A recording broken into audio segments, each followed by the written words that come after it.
চট্টগ্রামের Radisson blue হোটেলে youth policy সংলাপে যোগ দিয়েছেন তারেক রহমান। সেখানে রয়েছেন আমাদের সহকর্মী শহীদুল সুমন। আমরা যাচ্ছি তার কাছে। সুমন, দীর্ঘ 2 দশক পর তো চট্টগ্রামে বিএনপি চেয়ারম্যান নেতাকর্মীদের মাঝে কেমন উচ্ছ্বাস উদ্দীপনা দেখতে পাচ্ছেন? ইউথ পলিসি সংলাপের ব্যাপারে আমাদের জানাবেন।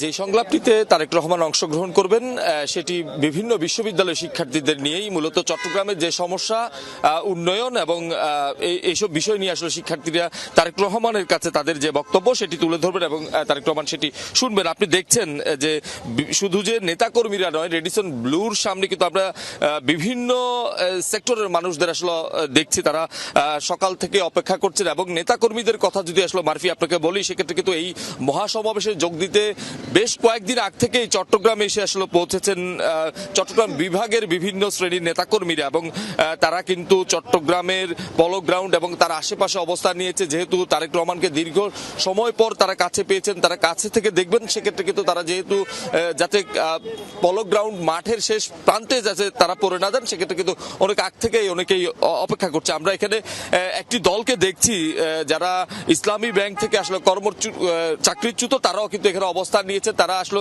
চেষ্টা করছেন যে তারেক রহমানের কিছুটা দৃষ্টি আকর্ষণ করার জন্য। তাদেরকে যেভাবে চাকরিচ্যুত করা হয়েছে তারা বলছেন যে সেটি অন্যায্য এবং অন্যায়ভাবে সেটি করা হয়েছে এবং তারাও কিন্তু সেখানে আমরা দেখছি প্রায় অর্ধশতাধিক চাকরিচ্যুত যারা ব্যাংক কর্মকর্তা রয়েছেন তারা এখানে অবস্থান করছেন। তাদের সাথে কথা হয়েছিল, তারা বলছেন তাদের আরো সদস্যরা আসছেন। সব মিলিয়ে তারা আসলে জানান দিতে চান তারেক রহমানকে তাদের যে চাকরিটি আসলে পুনর্বহাল কিংবা বিবেচনা করার বিষয়টি। এবং আমরা দেখছি পলো গ্রাউন্ড মাঠও কিন্তু এখন অনেক নেতাকর্মী তারা এখানে অবস্থান করছেন। আসলে যেহেতু দীর্ঘ সময় পর এবং চেয়ারম্যানের দায়িত্ব নেওয়ার পর প্রথম চট্টগ্রাম সফর এবং নির্বাচনের আগে তারেক রহমানের এই সফরকে ঘিরে কিন্তু নেতাকর্মী এবং চট্টগ্রামের যারা আপমর সাধারণ মানুষ রয়েছেন তাদের মধ্যে আসলে নতুন রাজনৈতিক একটি আসলে ধ্যান ধারণা সৃষ্টি হচ্ছে। এবং যেহেতু চট্টগ্রামের যে 16টি সংসদীয় আসনে বিএনপি এবং তাদের জোটের শরিকরা রয়েছেন, তারা আসলে চেষ্টা করছেন এখান থেকে একটি চট্টগ্রাম কেন্দ্রিক একটি ইশতিহার কিংবা চট্টগ্রাম কেন্দ্রিক তারেক রহমানের যে পরিকল্পনা সেটি যাতে